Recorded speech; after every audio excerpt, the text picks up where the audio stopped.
Israel expands evacuation order in Rafah.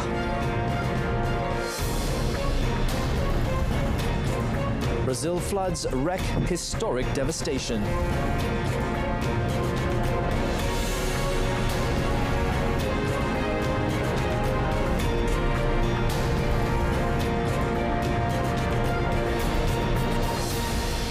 Hello, good afternoon and Salam Malaysia Madani. Thanks for joining us. I'm Daryl Baptist and you're watching World Today. We begin today's broadcast with updates from the Middle East. Israeli strikes on Saturday hit parts of Gaza, including Rafah, where Israel expanded an evacuation order, and the United Nations warned of an epic disaster if an outright invasion of the crowded city goes ahead. Reported strikes across the coastal territory, where the UN says humanitarian relief is blocked after Israeli troops defied international opposition and entered eastern Rafah this week, effectively shutting a key aid crossing and suspending traffic through another.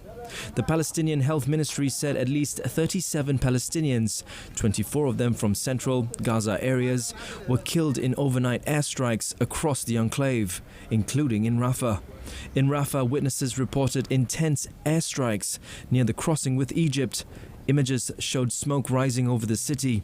Hamas on Saturday accused Israel of expanding the incursion into Rafah to include new areas in the center and the west of the city. Israel also claimed that Al-Mawasi on Gaza's western coast is a safe humanitarian zone. But humanitarian groups and displaced Palestinians say tens of thousands of people are crammed into that area and are facing severe food and water shortages, as well as periodic bombardments. Meanwhile, in Tel Aviv, Israeli police shoved demonstrators and sprayed them with water cannons during an anti-government protest on Saturday. Protesters demanded the end of the war, to release the hostages, and accused Israeli Prime Minister Benjamin Netanyahu of not wanting to reach a ceasefire deal with Hamas that includes the release of the hostages. Earlier on Saturday, Hamas released a video saying that Nadav Popplewell, who was taken hostage from the southern Israeli community of Kibbutz Nirim, died after being wounded in an Israeli strike in Gaza. Israel's military operation in Gaza has killed close to 35,000 Palestinians, according to Gaza's health ministry. The bombardment has laid waste to the coastal enclave and caused a deep humanitarian crisis. In Sweden, police were pushing back pro-Palestinian demonstrators around the Malmö Arena on Saturday, where the Eurovision Song Contest final was taking place. More than 100 demonstrators waved flags and chanted "Free Palestine." Climate activist Greta Thunberg was among them, but stayed clear of the altercations between the most aggressive protesters and the large police contingent.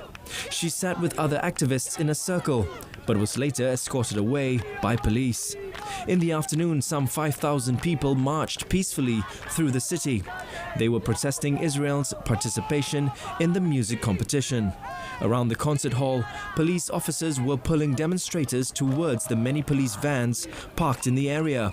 The police, who confirmed they had used pepper gas, claimed they were trying to push the demonstrators back towards a square where a pro-Palestinian demonstration had been authorized. Australian Foreign Minister Penny Wong said on Saturday that the country's support for a Palestinian bid to become a full United Nations member was part of building momentum to secure peace in the Israel-Hamas war in Gaza. The vote by the 193-member General Assembly was a global survey of support for the Palestinian bid to become a full UN member.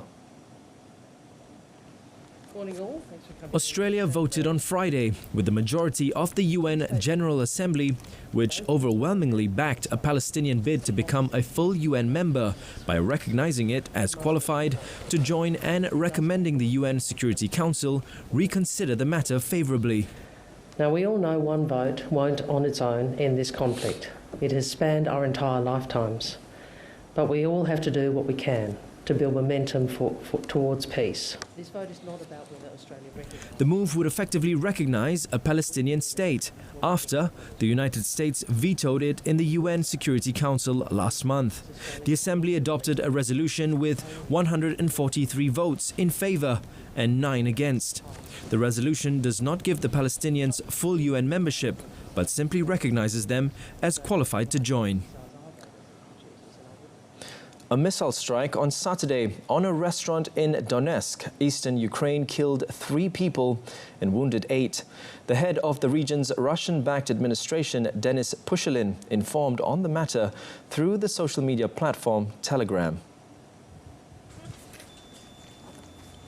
He said as a result of a direct strike on the Paradise restaurant in Donetsk's Kirov district, 3 civilians were killed, a woman who worked at the restaurant and 2 diners. Currently, authorities know of 8 injured, naming these as a girl, 3 women and 4 men, adding that their injuries were minor to moderately severe. Pushilin said that there were 2 strikes by US HIMARS precision rocket launchers, which hit the restaurant and damaged the roof of a partially constructed building nearby. Russia's RIA Novosti posted a video of the investigative committee working at the scene, examining shrapnel. The restaurant's facade was partially torn off, while tables and chairs were thrown around by the force of the blast, and interior walls were peppered with holes from the shrapnel. Over in China, the Fujian aircraft carrier took to the water for her maiden sea trials, a key next step in a vast naval build-up by Beijing as it carves out a more assertive role for itself in the Pacific and beyond. The Fujian is China's 3rd aircraft carrier after the Liaoning and the Shandong vessels, and is the Chinese Navy's largest ever ship. The trials will primarily test the reliability and stability of the aircraft carrier's propulsion and electrical systems. China has stepped up a massive expansion of its naval forces in recent years, as it seeks to expand its reach in the Pacific and challenge a US-led alliance system. Tensions have notably flared in the disputed South China Sea, which Beijing claims almost in its entirety, and near the self-ruled island of Taiwan, where it has deployed the Shandong aircraft carrier. A January report by the Congressional Research Service described China as the largest navy in the world and said it projected it to grow to 435 ships by 2030. China wants its navy to be able to deter US intervention in a conflict in China's near seas region over Taiwan or some other issue, or failing that, delay the arrival or reduce the effectiveness of intervening US forces. More updates from China. According to the China Association of Automobile Manufacturers, the country's new electric vehicle, or NEV industry, surged by more than 30% in both sales and production in April, capturing a significant market share of 36%. During the period, China produced 870,000 NEVs, marking a 35.9% rise year over year. The sales of NEVs also soared to 850,000 units, registering a 33.5% increase compared to the same period last year. For the automobile industry, output and sales stood at 2.4 million and 2.35 million units, jumping 12.8% and 9.3% year-over-year respectively.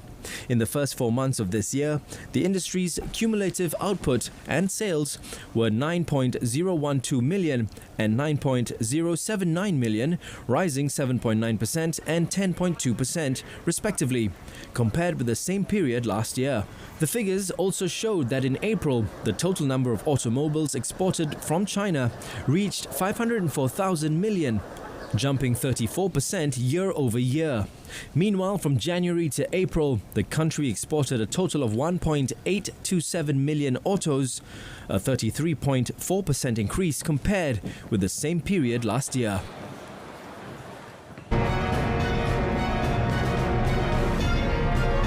Coming up next, Northern Lights dazzle skygazers as extreme solar storm hits Earth.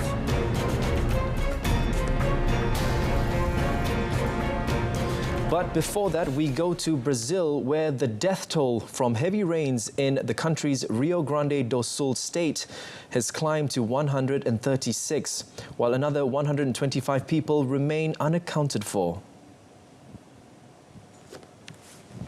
According to the local civil defense body, storms and floods battering the South American country's southernmost state have also left around 537,000 people displaced.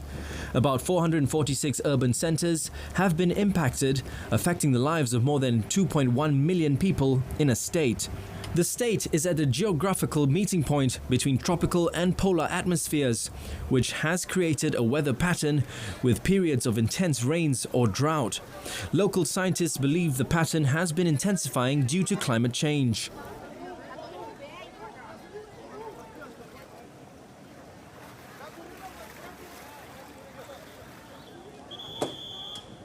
Indian Prime Minister Narendra Modi has been showcasing Kashmir as a major success story of his second term, while crisscrossing the nation in a marathon election campaign.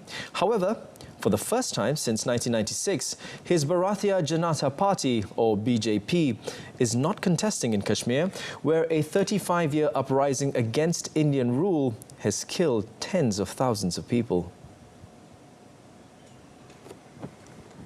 Analysts and opposition parties say the BJP decided to skip contesting this year's election because the outcome is likely to contradict Modi's narrative of a peaceful, more integrated Kashmir. This was since he removed the region's semi-autonomous status in 2019 and brought it under New Delhi's control. In 2019, Modi revoked Jammu and Kashmir's state's partial autonomy, removed its statehood and divided it into two federally controlled territories, Muslim-majority Kashmir with Hindu-dominated Jammu. On the ground, people say there has been visible material development, but that has come at the cost of their freedom. Some said they would rather be governed by their own people than by remote under the federal government. Former United States President Donald Trump on Saturday held a massive rally in Wildwood, New Jersey, a deep blue state. According to local media, Trump drew close to 100,000 people to his MAGA event. Earlier on Saturday, Trump said that former Republican presidential candidate Nikki Haley was not being considered to be his running mate in the November election. Trump traveled to New Jersey during a weekend break from his hush money trial in New York. Trump is accused of fudging his family real estate company's records to cover up Cohen's $130,000 payment to adult actress Stormy Daniels for her silence before the 2016 election about a sexual encounter she alleges she and Trump had in 2006.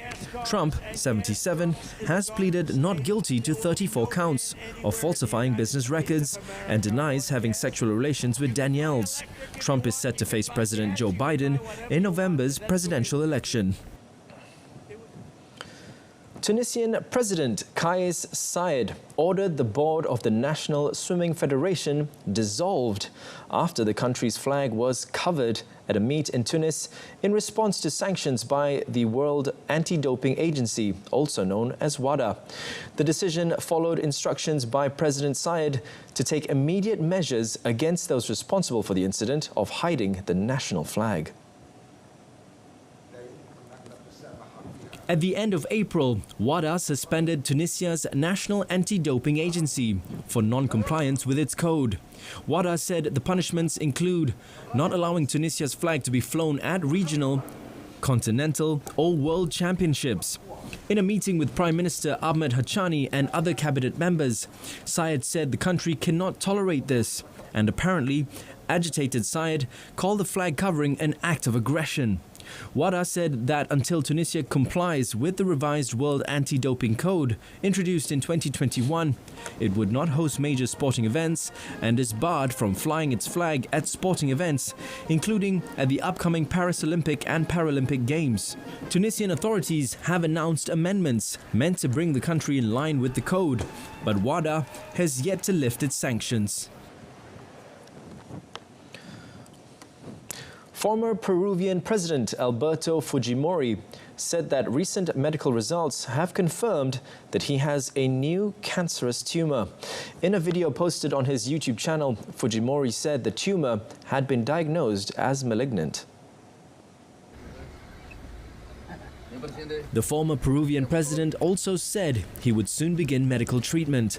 Fujimori was released from prison at the end of last year, following a controversial humanitarian pardon. He was serving a 25-year sentence for human rights abuses and corruption. The former president, who was in power through the 90s, received a presidential pardon in 2017. But pressure from the Inter-American Court of Human Rights, or IACHR, repeatedly snarled his attempts to regain freedom. Fujimori was convicted of ordering the massacre of 25 people in 1991 and 1992, while his government was fighting against the Shining Path guerrillas. He remains a highly divisive figure in Peru, as his autocratic leadership in the 1990s left an enduring legacy. Many believe Fujimori ruled as an iron-fisted dictator during his decade in power, which was marked by widespread human rights abuses and rampant corruption. For those of you who have been keeping your eyes out towards the skies, you would have noticed that Earth was struck by more powerful solar storms yesterday.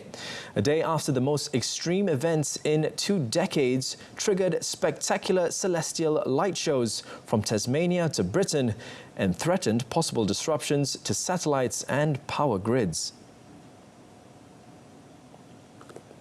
According to the U.S. National Oceanic and Atmospheric Administration's Space Weather Prediction Center, the first of several coronal mass ejections, or CMES, expulsions of plasma and magnetic fields from the sun came on Friday.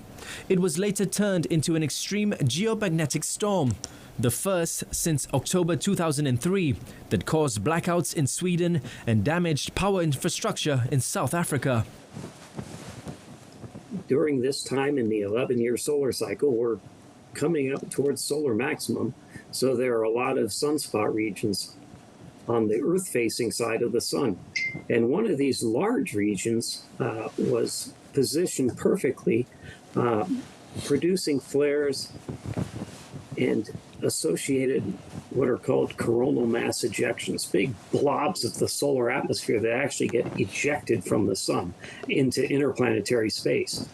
So this region has been producing lots of the solar flares, particularly strong ones, and ejecting blob after blob of plasma of the solar atmosphere aimed at Earth.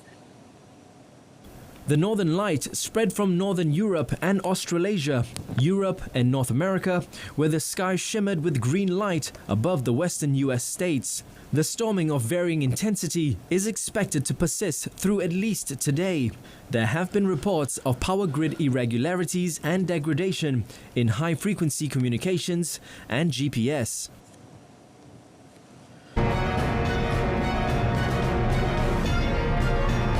Coming up in sports, Japan crowned champions of Sultan Azlan Shah Cup for the first time.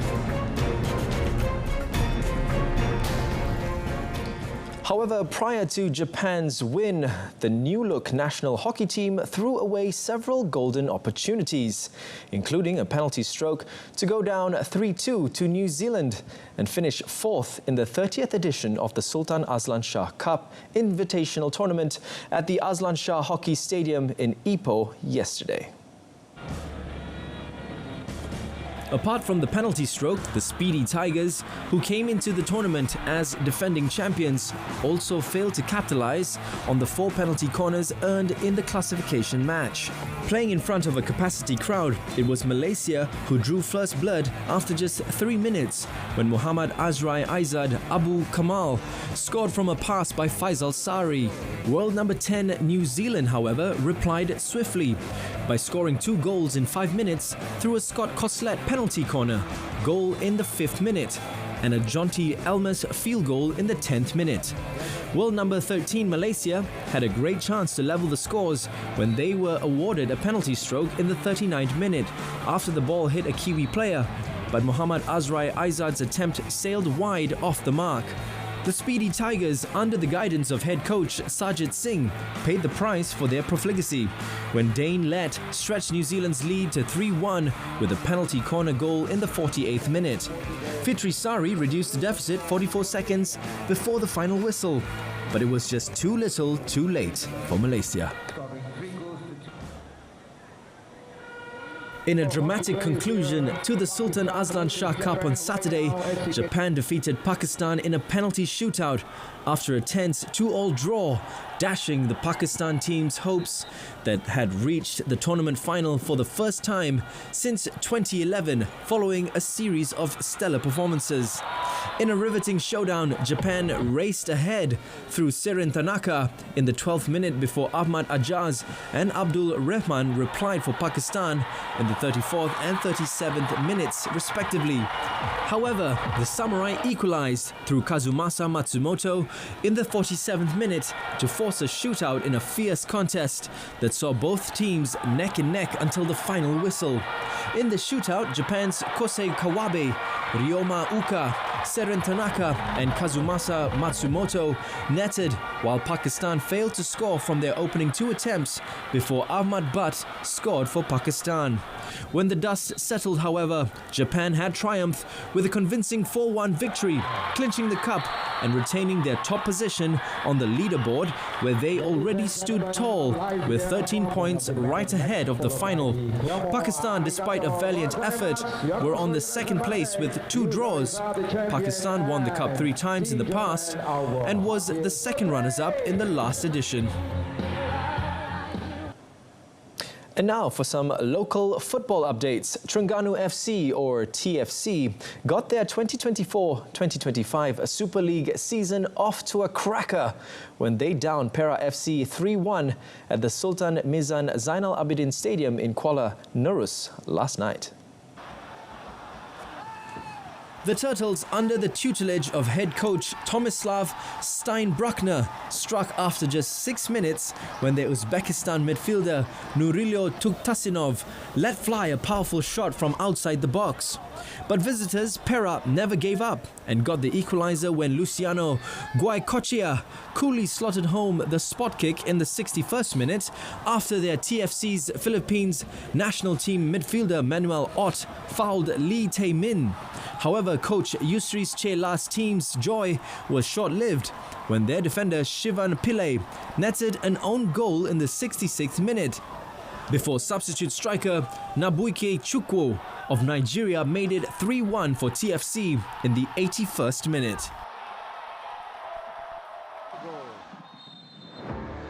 Meanwhile, Sri Pahang FC had to huff and puff for 90-plus minutes at Stadium Majlis Perbandaran Temerloh, their official home venue this season, before edging Kelantan Darul Naim FC 1-0. The only goal of the match came courtesy of the Argentine hitman Manuel Hidalgo, who scored off a free kick in the 63rd minute, much to the relief of head coach Fandi Ahmad. Earlier, on-loan striker Muhammad Shafiq Ahmad scored the first goal of the new Super League season and also the fastest goal so far, when he helped Kedal Darul Aman FC to a 1-0 win over last season's MFL Challenge Cup winners PDRM FC at Stadium Perbandaran Selayang. The former Harimau Malaya striker, who is on loan from Johor Darul Takzim, or JDT, found the net after just 33 seconds, but both teams found it tough to make any headway on the waterlogged pitch following heavy rain almost throughout the match. Kedah began the season with a 3-point deduction imposed by the Malaysian Football League following their delay in settling last season's salary arrears. As such, Kedah and head coach Muhammad Nafuzi Zain must be thanking their lucky stars for their opening away win. The video assistant referee, or VAR system, also made its debut in the M-League, as it was used for all 3 matches after its introduction was delayed following the cancellation of the Charity Shield match between JDT and Selangor FC.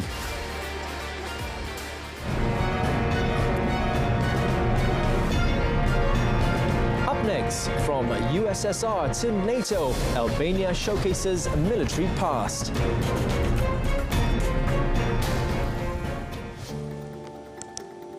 A museum offering an unprecedented dive into Albania's dramatic military history has opened its doors, telling the story of how the once reclusive country broke with its 40-year communist past. The Albanian Army Museum in Birdside, near the capital Tirana, showcases everything from Soviet tanks and Chinese torpedo launchers to homemade weapons and NATO flags. Ishte një ndër vendet me fuqinë ushtarake më të madhe në rajon, edhe më gjerë në krahasim me sipërfaqen dhe popullsinë. Slogani atëhershëm ishte i gjithë populli ushtar. Kulmin e vete arriti në vitet 80, ku kishte 61.000 forca aktive, kishte 260.000 forca rezerviste dhe rreth 400.000 forca vullnetare.